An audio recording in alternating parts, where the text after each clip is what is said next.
Sejak saya bertobat terima Yesus, saya pelayanan dari Senin sampai hari Senin. Tanpa saya sadar, kadang-kadang khotbah pendeta itu justru menyesatkan Bapak Ibu.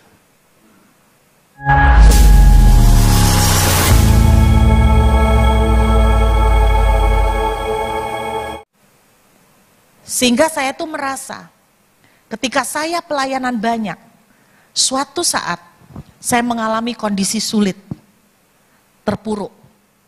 Saya kehilangan pekerjaan, suami kehilangan pekerjaan, saya baru melahirkan anak kedua, secara ekonomi kami sangat susah. Dan saudara, apa yang terjadi? Saya kecewa dengan Tuhan. Saya merasa saya sudah pelayanan, tapi Tuhan kok membuat saya menderita. Kenapa bisa seperti itu? Karena pandangan saya salah. Kalau pandangan kita salah, cara doa kita pun jadi salah. Singkat cerita itu gini, sekitar tahun 2004,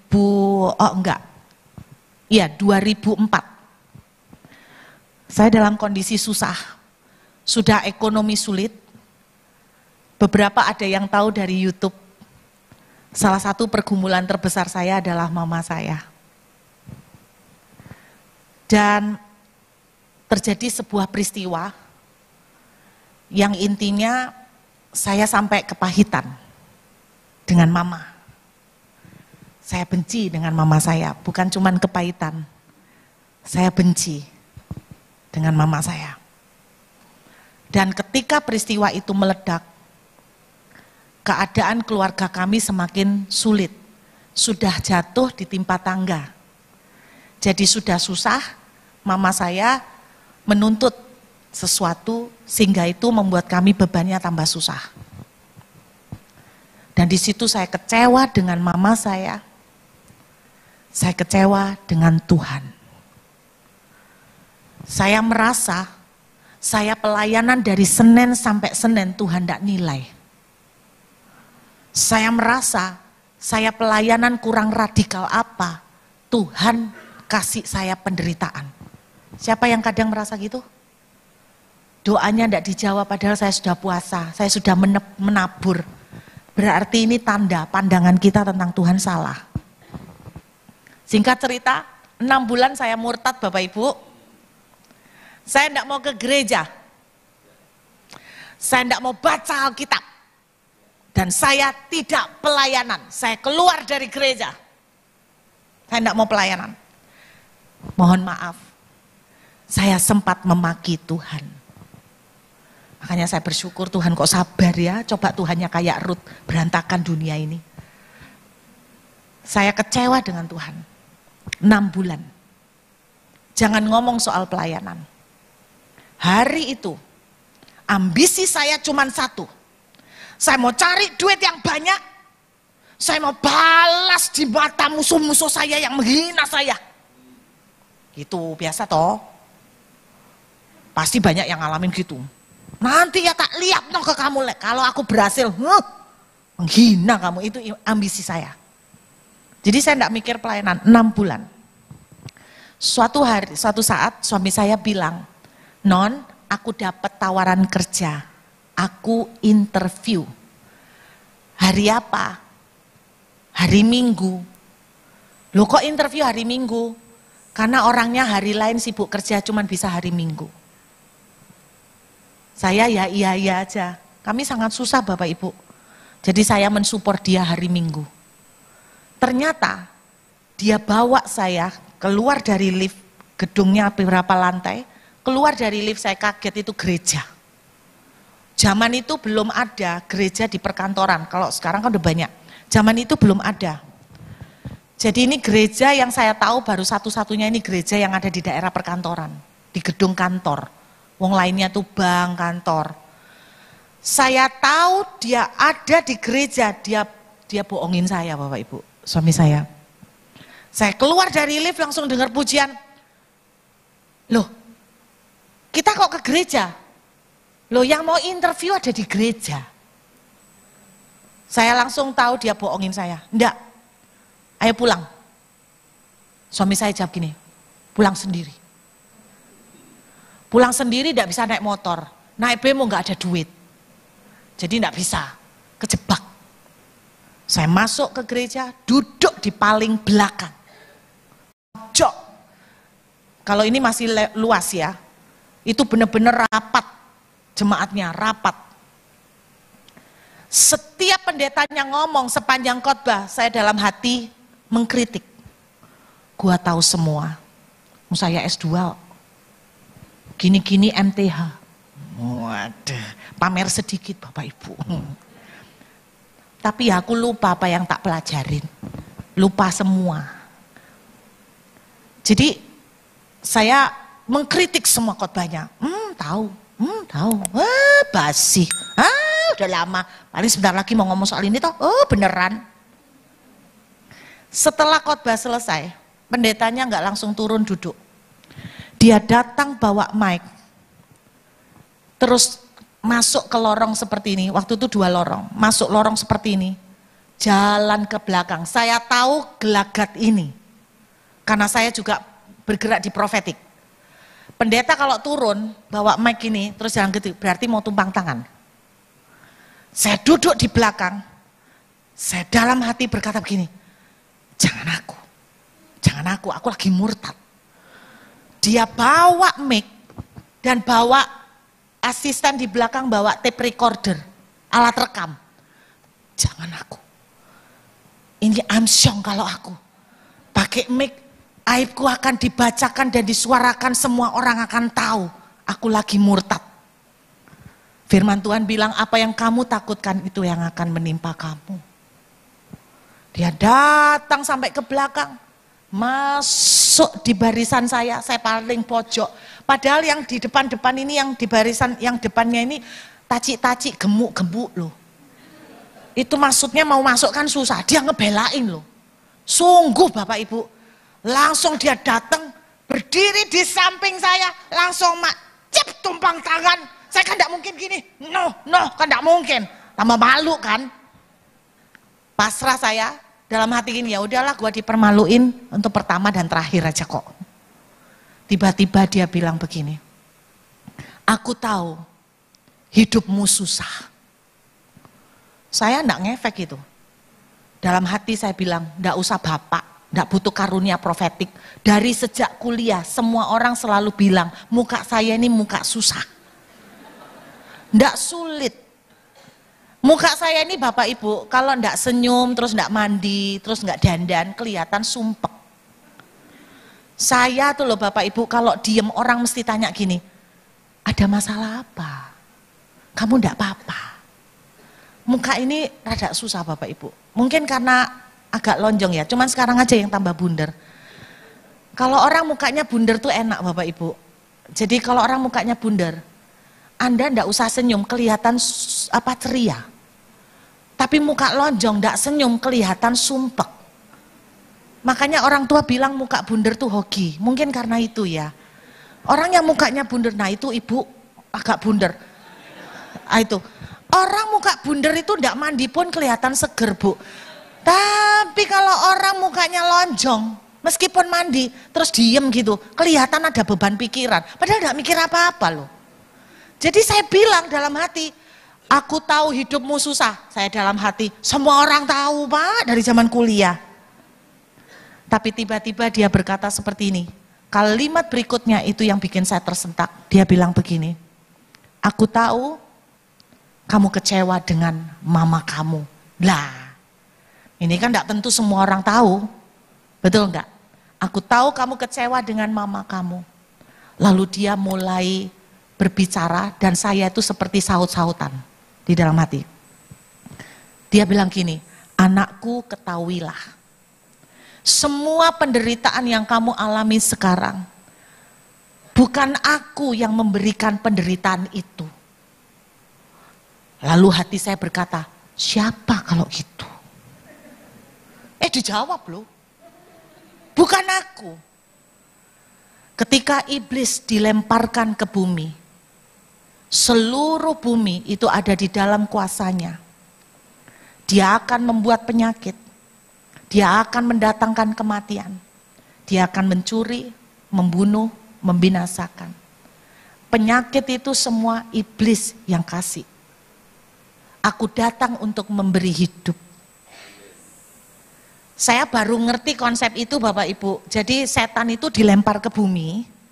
Bapak Ibu ingat gak waktu Yesus itu dicobai? Yesus itu diiming-imingi sama setan gini. Kalau kamu nyembah aku, apa kata setan? Aku berikan semuanya. Itu bukan omong kosong, karena memang ketika Adam dan Hawa jatuh dalam dosa, seluruh bumi dikuasai oleh dia. Ibaratnya dia yang punya rumah. Tetapi barang siapa menerima Yesus, dia akan mendapatkan akses pemulihan dan pertolongan. Jadi saya baru kali itu ngerti bahwa setanlah yang memberikan penyakit, bukan aku. Setanlah yang mencuri, membunuh, membinasakan. Lalu dia berkata begini, ini yang membuat saya tidak tahan, akhirnya nangis, yang tadi malu jadi malu-maluin. Dia bilang begini, tadi malam kamu berbicara di dalam hatimu, bahwa kalau sampai anakmu tidak bisa makan, kamu akan kasih dagingmu. Tadi malam kamu berbicara di dalam hatimu, ini tidak ada yang tahu Bapak Ibu, suami pun tidak tahu. Kamu berbicara di dalam hatimu bahwa kamu kalau sampai tidak bisa membelikan susu buat anak, kamu akan rela kasih darahmu untuk diminumkan buat dia. Saya terinspirasi film-film itu loh Bapak Ibu. Kalau tidak bisa makan, tidak bisa minum kan, ininya disilet terus diminumkan kan. Ya mungkin kebanyakan nonton TV ya Bapak Ibu. Jadi terpengaruh, waktu susah pun terpengaruh. Jadi saya tuh bilang begitu sama anak saya, karena saya tidak punya duit untuk beli susu. Dan saya tuh sampai bilang gini, kalau nak, mama tidak bisa kasih kamu makan, mama akan kasih daging mama. Itu saya nangis waktu tadi malamnya ngomong gitu. Nah pendeta ini ngomong seperti itu. Dan dia bilang begini, pernahkah kamu berpikir, kalau kamu aja, yang manusia yang banyak kelemahan, kamu rela untuk mati dan kasih dagingmu untuk anakmu. Kenapa kamu tidak pernah berpikir bahwa aku ini papamu? Aku bukan cuma asal bicara, kamu masih cuma bicara. Aku sudah melakukannya, aku memberikan darahku dan aku memberikan dagingku. Pernahkah kamu berpikir bahwa ketika kamu, itu dia ngomongnya panjang Bapak Ibu. Pernahkah kamu berpikir bahwa ketika kamu bicara, kamu rela kerja keras kayak apapun untuk membelikan anakmu rumah. Bapak Ibu, saya pernah kos. Dan ketika saya kos Bapak Ibu, terus terang, anak saya itu namanya anak kecil kan kadang-kadang lancang ya, masuk di kamar. Dan ini saya kos bukan di sembarang orang, saya kos di keluarga sendiri. Saya kasih tahu buat Bapak Ibu, waktu saya kos di keluarga sendiri, saya tuh minum itu ditakar Bapak Ibu. Jadi saya kalau minum, saya punya botol aqua sendiri, lalu saya isi. Setelah saya isi, dia mengharuskan saya nulis, saya sudah pakai berapa botol Pak. Lalu saya nanti harus kembalikan. Ini keluarga sendiri loh. Saya kepahitan sekali. Dan anak saya suatu hari lancang masuk di ranjangnya dia, lalu dia bilang begini, tidurkan di kamar pembantu, jangan di sini, nanti kalau ngompol aku susah nyucinya.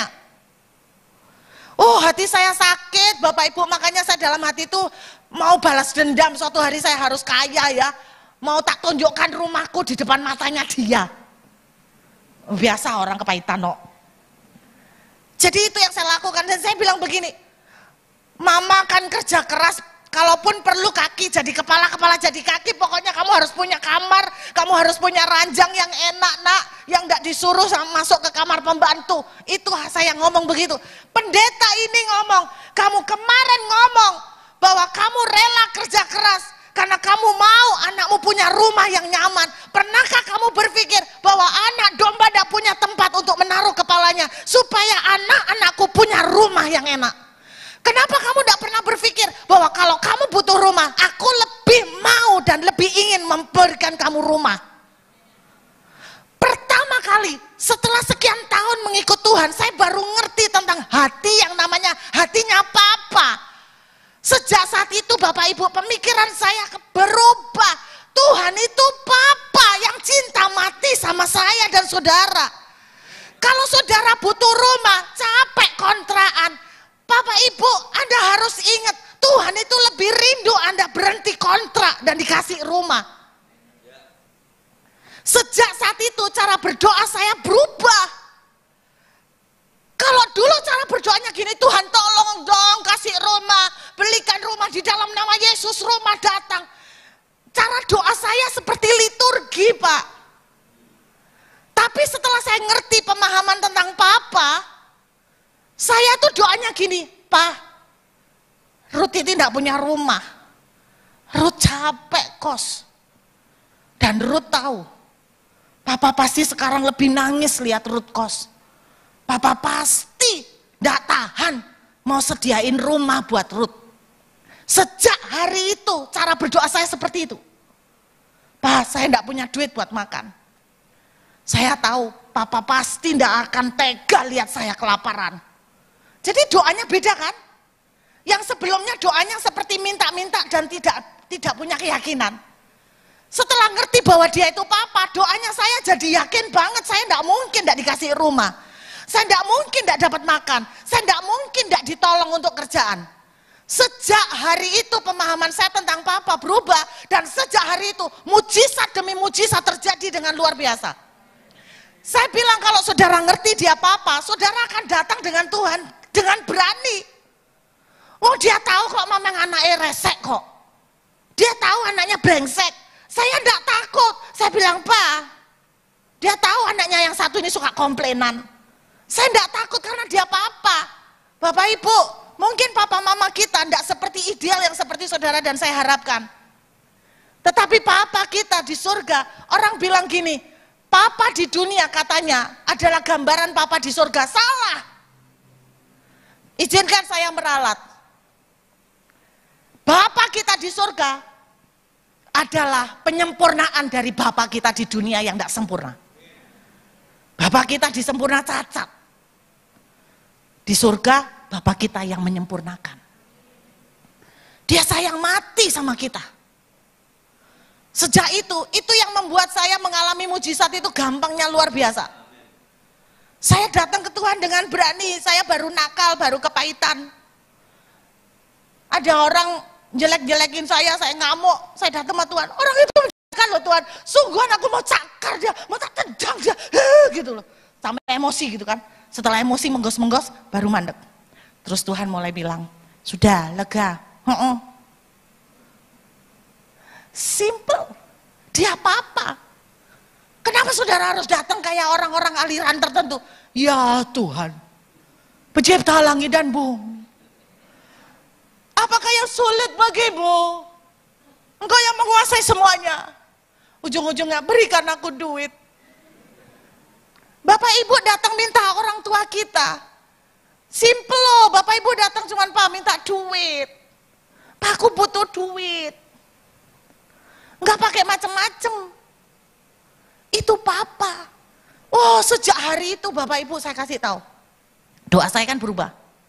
Karena doa saya berubah, mujizatnya juga berubah. Sejak saya dijamah hari itu, tidak lama, saya terima mujizat rumah. Banyak orang yang sering dengar kesaksian saya. Dan mereka cuma bilang, kok enak ya, Bu Ruth ini hidupnya dari mujizat ke mujizat. Kok penuh mujizat. Pandangan Bapak Ibu ke Tuhan harus disadarkan. Dia Papa. Mana ada Bapak yang kasih penyakit? Bapak punya putra? Berapa? 2. Pernah ngomong gini sama anaknya? Berhubung kamu nakal, tak kasih kanker biar kamu ngerasa. Susahnya Papa itu kayak apa? Ada? Kalau ada, gila. Kenapa orang dengan enteng bilang begini, saya dikasih penyakit supaya Tuhan itu mengajarin saya bagaimana bergantung sama dia. Mengajari saya rasanya penderitaan di atas kayu salib. Loh, dia itu menderita di atas kayu salib supaya saudara tidak menderita, jangan dibalik-balik. Orang tua tahu anaknya sakit, Anda bilang apa? Nak, kasihkan mama. Biar mama yang sakit, kamu yang sehat. Benar nggak? Anak Anda butuh jodoh. Siapa yang bingung nyari? Lo katanya, siapa yang bingung nyari? Mama papanya kan? Kayak saya, tak tawarkan di mana-mana seluruh dunia. Pernah Bener nggak? Anda kepingin kawin, Tuhan lebih kepingin Anda kawin, tak kasih tahu. Kalau Anda mengerti ini, cara doa Anda akan beda. Anda akan datang ke Tuhan dengan berani, tidak pakai liturgi, tata cara macam-macam. Aduh, wong sama apa-apa kok pakai liturgi, tata cara. 5 lagu keras, 2 lagu lambat. Terus harus jengking-jengking, berlutut, tersungkur. Tuhan kok belum datang. Sampai panas. Harus kerenyeng-kerenyeng, kejet-kejet, bulu kuduk berdiri ke kuburan, gampang. Tuhan simple. Simple sekali. Dia apa-apa loh.